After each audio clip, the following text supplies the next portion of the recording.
Carrie, the roads weren't too bad, but we definitely peeled things back just a little bit. But like you mentioned, it's a lot different when you get up here to southern Indiana. You can see the snow right here. I'm going to step in just so you can see about the accumulation that fell overnight. A snowmaker that came down. If you live in this area, you may have some plowing to do, some shoveling to do in your driveway, or it may just be a snow day for the kids. But if you see over here, you can see that the main roads really, those have been hit several times with salt. They've been treated. They've also been plowed. We've seen about a snowplow passing by every couple of minutes really out here in Scottsburg in this main downtown area. But the snow is a really light, fine snow until you pack it together. No problem there. And it's still a little bit wet out here. The temperature is still low, so you want to peel things back, leave some extra time for yourself. Even out here in this town square, we've seen a snowman that someone's already made overnight. Someone must have really been excited to see this snow. It is exciting, but it really can create some dangers on the road. The highways really weren't too bad. We saw a couple of semis that had pulled off, but no crashes as of 4 a.m. when we were coming up here. But obviously things will change potentially as things ramp up and people start heading to work.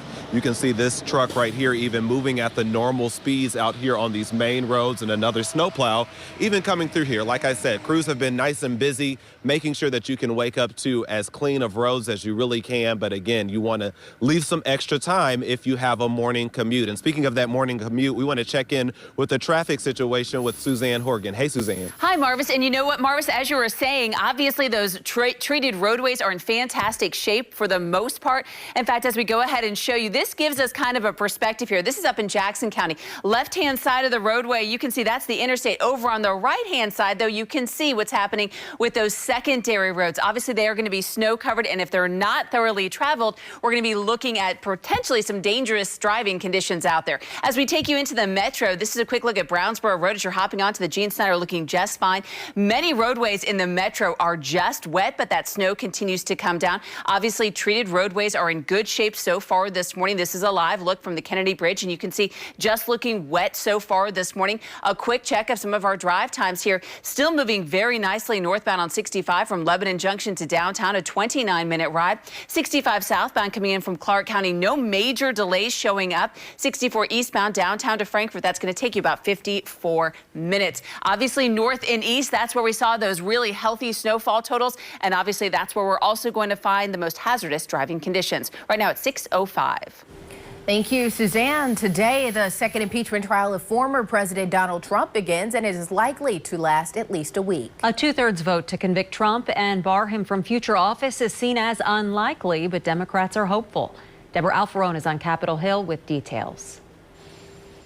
Advisors to former President Donald Trump are confident heading into his second impeachment trial today. We already know how this is going to turn out. I mean, there's no chance that there's actually going to be a conviction. Democrats will try to convince at least 17 Republicans that Mr. Trump incited an insurrection on the U.S. Capitol on January 6th. And if you don't fight like hell, you're not going to have a country anymore. In a 78-page brief, Mr. Trump's lawyers called the case sterile and thin, political theater, and a danger to our republic, democracy, and the rights that we hold dear. Really what we're seeing here is cancel culture via the Constitution. House impeachment managers say the former president's behavior was the most grievous constitutional crime ever committed by a president. Sweeping something as momentous as this under the rug brings no healing. Arguments begin this afternoon on whether it's constitutional for the Senate to try a former president. And then starting tomorrow, it's expected each side will have up to 16 hours to make their case.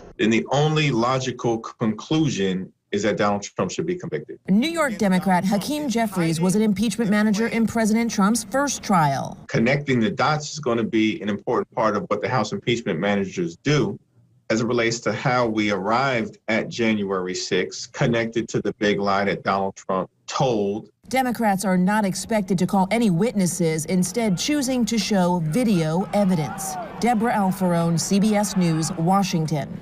Deborah, thank you. The trial will run 6 days a week, and to accommodate social distancing, senators may watch from the second-floor gallery or on a TV in a room just off the Senate floor.